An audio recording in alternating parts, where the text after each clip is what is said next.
Good morning to all. आज हम लोग पढ़ेंगे ब्लड एंड इट्स टाइप। ठीक है, ब्लड क्या होता है? ब्लड एक कनेक्टिव टिश्यू होता है जो हमारे बॉडी को कनेक्ट रखने का काम करता है ऊपर से नीचे तक। अगर ब्लड नहीं होता तो हमारे पूरी बॉडी में न्यूट्रिएंट्स और टॉक्सिक मटेरियल वहां से निकाले नहीं जा सकते थे, न्यूट्रिएंट्स वहां तक पहुंचाए नहीं जा सकते थे, ऑक्सीजन और CO2 का भी जो आदान प्रदान होता है वो नहीं हो पाता। ठीक है, तो सबसे पहले हमारा जो ब्लड होता है वो connective tissue.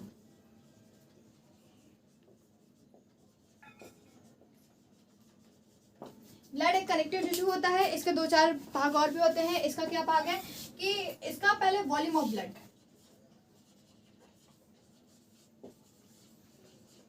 Volume of blood कितना होता है? 6 to 7 लीटर। हर एक नॉर्मल स्वस्थ इंसान में 6 to 7 लीटर ब्लड पाया जाता है।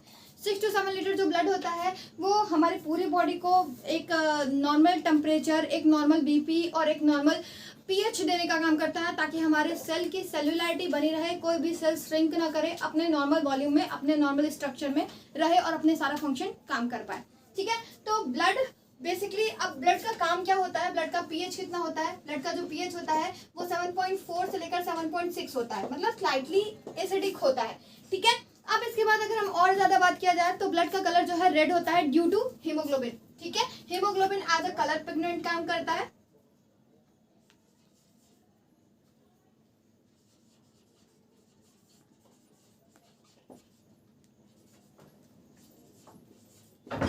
Due to haemoglobin.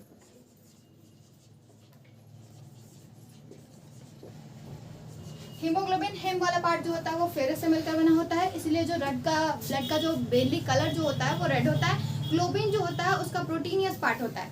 ठीक है, अब बात करते हैं हम ब्लड के काम की। तो ब्लड का वर्क क्या क्या होता है? ब्लड का जो वर्क होता है, सबसे पहला काम, to distribute the nutrient material to cell and also distribute oxygen. मतलब हमारे पूरे सेल को, हमारे हर एक कोशिका को न्यूट्रिएंट मटेरियल देने का काम, ऑक्सीजन देने का काम तो हमारे ब्लड का होता है। तो सबसे पहला point, to distribute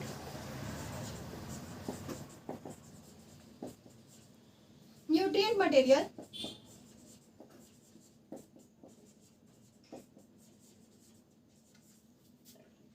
and O2 मतलब ऑक्सीजन। ठीक है, इसके अलावा दूसरा काम क्या होता है कि टॉक्सिक मटेरियल वहां से लेकर आना, टॉक्सिक मटेरियल लेके आना प्लस CO2 वहां से लेकर आने का काम जो होता है वो हमारे ब्लड का होता है। तो दूसरा काम, to remove toxic material and CO2। ठीक है, तीसरा काम क्या होता है? मेंटेन BP को मेंटेन रखने का काम जो होता है वो ब्लड का होता है।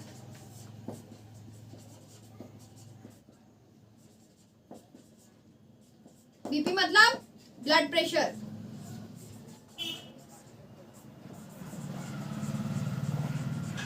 जो हर एक इंसान, नॉर्मल इंसान में कितना होता है?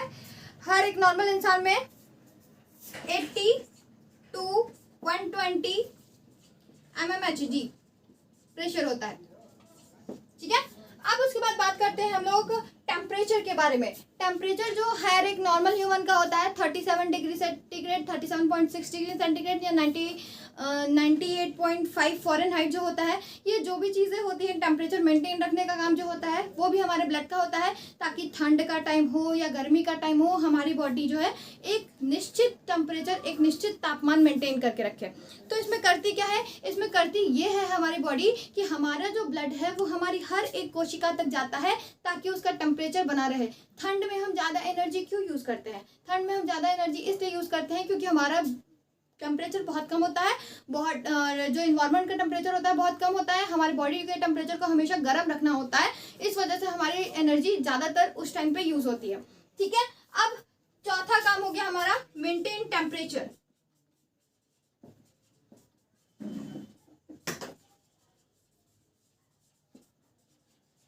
ठीक है, पांचवा और लास्ट काम होता है मेंटेन pH।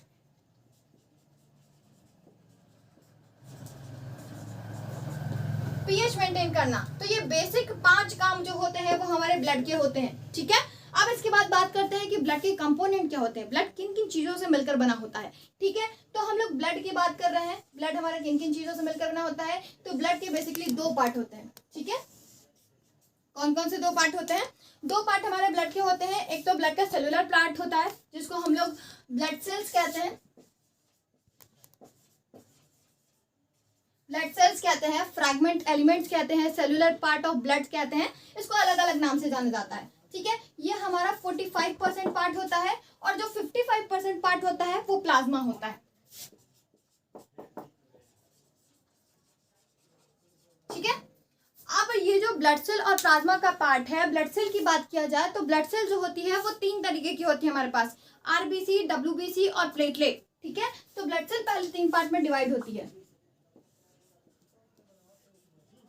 ठीक है, पहला होता है हमारा आरबीसी जिसको रेड ब्लड सेल कहते हैं या फिर एराइथ्रोसाइट के नाम से भी जाना जाता है। ठीक है, दूसरा होता है हमारा डब्ल्यूबीसी जिसको ल्यूकोसाइट के नाम से जानते हैं। ठीक है, तीसरा हमारा होता है प्लेटलेट।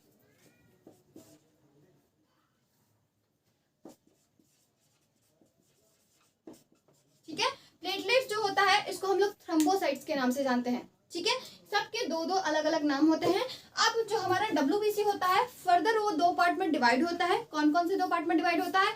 एक होता है ग्रैन्युलोसाइट और दूसरा होता है ए ग्रैन्युलोसाइट्स। ग्रैन्युलोसाइट का मतलब, ग्रैन्यूल मतलब होता है कण, तो उसमें ग्रैन्यूल कण का प्रेजेंट होना, साइटोप्लाज्म में कण प्रेजेंट होते हैं। और दूसरा जो होता है ए ग्रैन्युलोसाइट, ए मतलब नहीं। ठीक है, उनके साइटोप्लाज्म में ग्रैन्यूल्स अब्सेंट होते हैं, ग्रैन्यूल्स अनुपस्थित होते हैं। ठीक है, तो यहाँ पे जो हमारी डब्ल्यूबीसी होती है वो फर्दर 2 पार्ट में डिवाइड हो जाती है। कौन से 2 पार्ट में डिवाइड हो जाती है?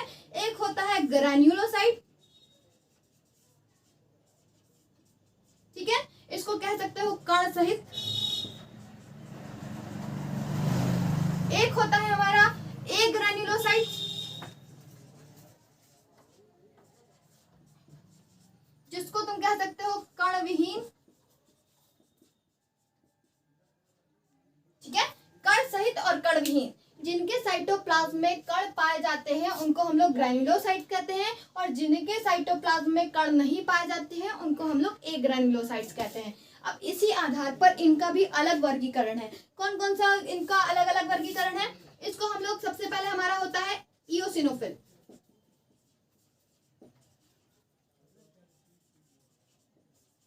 ठीक है, दूसरा होता है हमारा बेसोफिल,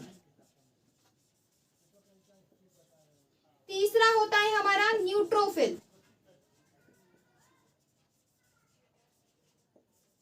अब इनका नाम ये क्यों पड़ा? सबसे पहले बात ये आती है। ठीक है, इनका नाम ये इसलिए पड़ा है क्योंकि इओसिनोफिल जिसके ग्रैन्यूल्स एसिडिक नेचर के होते हैं वो इओसिनोफिल होता है, जिसके ग्रैन्यूल्स बेसिक नेचर के होते हैं, क्षारीय नेचर के होते हैं, वो बेसोफिल होता है, और जिसके ग्रैन्यूल्स एसिड और बेसिक दोनों नेचर के होते हैं वो हमारा न्यूट्रोफिल होता है। ठीक है, अब यहाँ से देखो हम डिवाइडेशन कर देते हैं, नहीं तो तुम लोग क्या करोगे, मिक्स कर दोगे सब चीज। ठीक है, अब देखो क्या हुआ कि हमारा जो सबसे पहले ग्रैन्युलोसाइट्स उसमें 1 2 3 आया। इनका थोड़ा सा मार्फोलॉजी डिस्ट्रीब्यूशन भी देख लेते हैं। इओसिनोफिल जो हमारी होती है वो सेल राउंड होती है, 2 ग्रैन्यूल्स पाए जाते हैं। ये जो ग्रैन्यूल्स होते हैं वो न्यूक्लियस थ्रेड के थ्रू आपस में कनेक्ट होते हैं। जो ग्रैन्यूल्स होते हैं वो छोटे छोटे रेडिश कलर के होते हैं, तो ये हमारी हो जाती है इस्नोफिल। बेसिकली इस्नोफिल हमारे पास बहुत कम होती है, 4 से 6 काउंट में होती है। ये तभी रिलीज होती है जब हमारे बॉडी में एलर्जी हो या फिर किसी चीज का अस्थमा का हो या कोई इस्नोफीलिया हो गया हो, उसको डिजीज को जब इस्नोफिल बढ़ जाती है तो उसको हम लोग इस्नोफीलिया कहते हैं। ठीक है, बेसोफिल की बात करते हैं तो बेसोफिल की भी राउंड शेप की होती है। राउंड शेप की होने के बाद इसका जो न्यूक्लियस होता है वो किडनी शेप का होता है या बीन शेप का होता है। इसके जो न्यूक्लियस होते हैं न्यूक्लियस थ्रेड के थ्रू, न्यूक्लियस के धागे के थ्रू एक दूसरे से कनेक्ट होते हैं। इनमें जो ग्रैन्यूल्स पाए जाते हैं वो बड़े बड़े ब्लूइश कलर के होते हैं, इसलिए सेल हमको नीले कलर की दिखाई देती है। अब जब कण जो है ब्लूइश बड़े बड़े कलर के होंगे तो ये सेल हमको नीले कलर की दिखाई देगी, तो ये बेसोफिल हो गई। न्यूट्रोफिल की बात करते हैं। न्यूट्रोफिल की एक खास बात होती है कि मल्टी न्यूक्लिएटेड होता है। मल्टी मतलब एक से ज्यादा न्यूक्लियस पाए जाते हैं। एक से ज्यादा न्यूक्लियस कितने पाए जाते हैं? इनमें अप्रोक्सीमेटली 5 न्यूक्लियस पाए जा सकते हैं, और ये जो न्यूक्लियस होते हैं वो एक दूसरे से न्यूक्लियस थ्रेड के थ्रू, न्यूक्लियस के धागे के थ्रू कनेक्ट होते हैं। अब इनका जो ग्रैन्यूल्स होता है, क्योंकि न्यूट्रोफिल है इसलिए एसिड और बेस दोनों कलर, दोनों नेचर के ग्रैन्यूल्स पाए जाते हैं, acidic granules plus basic granules, इसीलिए इनका कलर होता है पर्पल। ठीक, अब इनकी बात करते हैं। अगला होता है हमारा ए ग्रैन्युलोसाइट्स। ए ग्रैन्युलोसाइट्स में क्या आता है, ए ग्रैन्युलोसाइट्स में हमारे दो सेल्स आते हैं मेन। पहला होता है मोनोसाइट और दूसरा हमारा होता है लिम्फोसाइट। ठीक है, मोनोसाइट हमारे WBC की सबसे लार्जेस्ट सेल होती है। ठीक है, ये जो सबसे लार्जेस्ट सेल होती है, इसकी जो सेल होती है ये बाइलोब या ट्राइलोब न्यूक्लियस होता है और साइटोप्लाज्म जो होता है वो क्लियर होता है, मतलब उसमें कोई भी ग्रैन्यूल्स नहीं पाए जाते, इसीलिए ए ग्रैन्युलोसाइट का पार्ट है। लिम्फोसाइट्स की बात करते हैं तो लिम्फोसाइट्स बेसिकली क्या होते हैं कि लिम्फोसाइट्स राउंड छोटी सेल्स होती हैं, न्यूक्लियस आधा से ज्यादा करीब भरा रहता है, तो इस तरह की सेल्स होती हैं। तो लिम्फोसाइट भी बेसिकली दो तरह की पाई जाती हैं। कौन कौन सी लिम्फोसाइट्स होती हैं, एक होती है हमारी स्मॉल लिम्फोसाइट,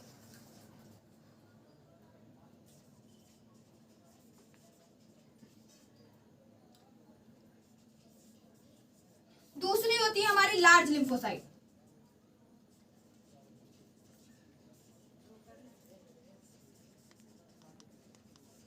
ठीक है, स्मॉल लिम्फोसाइट और लार्ज लिम्फोसाइट में क्या डिफरेंस होता है, स्मॉल लिम्फोसाइट और लार्ज लिम्फोसाइट में कोई डिफरेंस नहीं होता है, साइज दोनों की अप्रोक्सीमेटली सेम होती है, बस न्यूक्लियस का साइज डिफरेंट होता है। स्मॉल लिम्फोसाइट में जो न्यूक्लियस होते हैं वो छोटे होते हैं और जो लार्ज लिम्फोसाइट होता है उसका न्यूक्लियस जो होता है वो बड़ा होता है। ठीक है, ये इन दोनों का मेन डिस्ट्रीब्यूशन होता है, स्मॉल का छोटा और दोनों की साइज अप्रोक्सीमेटली सेम होती है, न्यूक्लियस इसका बड़ा होता है। ठीक है, बस यही मेन अंतर होता है स्मॉल लिम्फोसाइट और लार्ज लिम्फोसाइट में। दूसरी बात करते हैं प्लाज्मा की। ठीक है, प्लाज्मा में क्या होता है कि प्लाज्मा का करीब 92% भाग जो होता है वो जल होता है, वाटर होता है। ठीक है, इसके बाद जो हमारा 8% का पार्ट होता है उसमें विटामिन, फैट, मिनरल्स, इलेक्ट्रोलाइट्स, ये सारी चीजें उसमें आती हैं। तो क्या क्या चीजें आती हैं, vitamin, fat, mineral as like calcium, magnesium. ठीक है, ETC। इसके अलावा जितने भी हमारे इलेक्ट्रोलाइट हो गए, इलेक्ट्रोलाइट हमारे पास हो गए sodium ion, potassium ion, chloride ion. ठीक है, इसके अलावा हमारे पास जितने भी एंटीजन और एंटीबॉडी होते हैं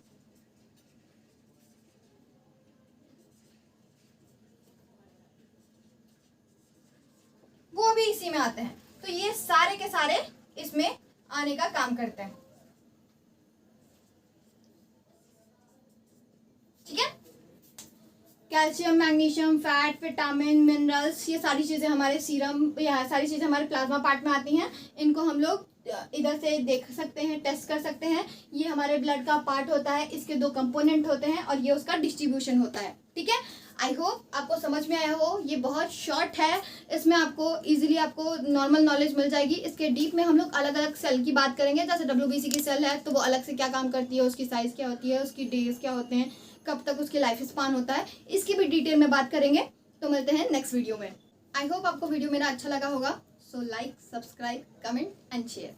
ठीक है, बाय।